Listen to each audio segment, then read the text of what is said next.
आपण पाहत आहात विश्व विनायक न्यूज, ग्रामीण जनतेचा बुलंद आवाज। काल 24/3/2025 रोजी सभागृहात फक्त शिक्षण विषयावर आपण झोपेत असताना मध्यरात्री 1 पर्यंत सुरू असलेल्या चर्चेत शिक्षकाला शिकवण्यासाठी वेळ द्या, ऑनलाईन ऑफलाईन सर्व ॲप बंद करा, सर्वसमावेशक एकच ॲप असावे असे कळीचे मुद्दे श्री प्रवीण स्वामी सरांनी ठणकावून सांगितले। शिक्षण क्षेत्र म्हणजे एक प्रयोगशाळा झाली आहे। शिक्षण क्षेत्रातील प्रयोग बंद करावेत या प्रयोगाची सुरुवात शिक्षण सेवक योजनेपासून झाली। ज्यावेळी नवीन प्रयोग झाले त्यावेळी सर्वसामान्यांची लेकरं शिक्षण व्यवस्थेतून दूर झाली असे निक्षून सांगितले। मंत्री महोदय दादा भुसे यांनी सरांच्या प्रश्नांची समाधानकारक उत्तरे दिली। विशेष करून श्री प्रशांत बंब आणि मंत्री महोदयांनी चांगल्या शिक्षकांचे कौतुक केले। चांगले कार्यक्रम, गुढीपाडवा प्रवेश वाढवा, चांगल्या शाळा, 365 दिवस चालणाऱ्या कसबे तडवळे, मुरुड जवळील पारुनगर तसेच उपक्रमांची दखल घेण्यात येईल हेही आवर्जून उत्तरात सांगितले। एकंदरीतच आपली माती आपला माणूस सभागृहात सक्रिय असल्यामुळे सर्वांनाच एक दिवस निष्क्रिय करेल यात तीळ मात्र शंकाच नाही। उमरगा प्रतिनिधी विकास गायकवाड, विश्व विनायक न्यूज। अशाच नवनवीन बातम्या पाहण्यासाठी आपल्या विश्व विनायक न्यूजला सबस्क्राइब करा, लाईक करा आणि हो, कमेंट करायला विसरू नका। चर्चा सुरू आहे त्यामध्ये मुळातच मी 1997 ते 25/10/2024 पर्यंत म्हणजे निवडणुकीचा फॉर्म भरायच्या अगोदर 2 दिवस पर्यंत शिक्षक या पदावर काम करत होतो। आदरणीय प्रशांत बंब साहेब आमचे सहकारी आमदार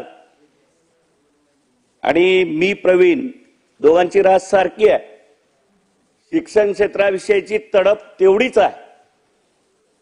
या ठिकाणी त्यांनी शिक्षकांच्या बद्दल, त्यांनी घेतलेल्या HRAच्या बद्दल, संस्था चालकांच्या बद्दल, तिथं होत असलेल्या गैरव्यवहाराबद्दल, परीक्षेतल्या खोटेपणाबद्दल जे काही बोललं ते कदाचित सत्य असेल नव्हे सत्य आहे। तर आपली एक प्रशासन म्हणून जबाबदारी आहे की या गोष्टीला आळा घातलेला पाहिजे, घातला गेला पाहिजे। शासनाची फसवणूक होत असेल तर त्या ठिकाणी आपण त्याच्यासाठी पुढाकार घेऊन ती फसवणूक होऊ नये यासाठी प्रयत्न केले पाहिजेत। प्राथमिक शिक्षण हे आपल्या प्रगतीचा कणा आहे। राईट टू एज्युकेशन 2009 यानुसार 6 ते 14 वयोगटातील सर्व विद्यार्थ्यांना गुणवत्तापूर्ण शिक्षण मिळालंच पाहिजे हा कायदा सांगतो। आज परिस्थिती आमच्या रोहित साहेबांनी असरचा अहवाल वाचून दाखवला। तिथं 40% विद्यार्थ्यांना गणित येत नसतील, 60% विद्यार्थ्यांना वाचन येत नसेल। खरं तर मला शिक्षक म्हणून ती दुर्दैवाची बाब वाटते। माझं म्हणणं असं आहे, या सगळ्याकरता आदरणीय दादा भुसे साहेब या ठिकाणी शिक्षण मंत्री आहेत। एक अभ्यासू कृषी मंत्री म्हणून मागे त्यांनी काम केलेलं आहे। आजही आता कार्यकालाची शिक्षण मंत्री म्हणून सुरुवात आहे।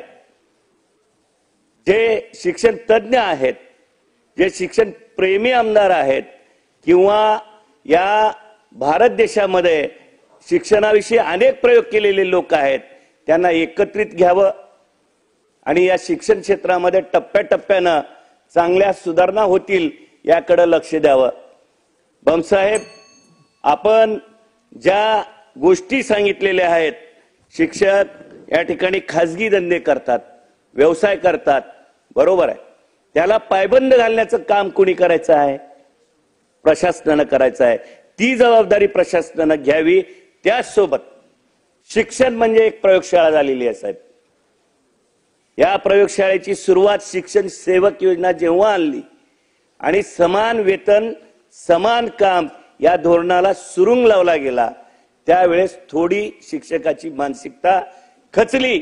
एकीकडे 20,000 पगार घेणारा शिक्षक आणि दुसरीकडे 3,000 पगार घेणारा शिक्षक, काम कोण चांगलं करावं?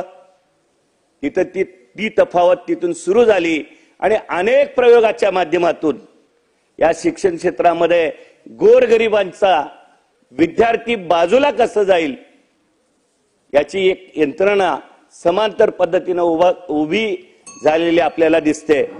साहेब 2 मिनिट जिल्हा परिषदेच्या शाळा आपण कौतुक केलात साहेब. अनेक शिक्षक तिथं गुणवत्ताधारक शिक्षक आहेत.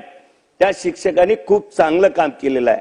आमच्या धाराशिव जिल्ह्यामध्ये कसबे तडवळा नावाची शाळा आहे साहेब. 365 दिवस चालते. 2 वर्ष अगोदर पहिलीचे प्रवेश निश्चित केले जातात. मुरुड जवळ लातूर जिल्ह्यामध्ये पारूनगरची शाळा आहे. तीही शाळा 2 मिनिट ती शाळा 365 दिवस चालते. माझी विनंती आहे या सगळ्या प्रयोगामध्ये साहेब मी जून पासून ते राजीनामा देईपर्यंत तेवढ्या 6 महिन्याच्या कालावधीमध्ये प्रामाणिकपणे सांगतो सलग 1 महिनाही शिकवलेलं नाही. सगळे पोर्टल बंद करावेत. एकच सेंट्रलाइज पद्धतीनं पोर्टल चालू राहावं जे राज्यालाही चालेल केंद्रालाही चालेल. ऑनलाईन ऑफलाईन जे अनेक ऍप सीओ ईओ कलेक्टर यांच्या मार्फत घेतले जातात ते बंद केले जावेत ही विनंती या ठिकाणी मी करतो. धन्यवाद. आपत्कालीन चर्चा 101 नुसार खूप गांभीर्यपूर्वक विषयावर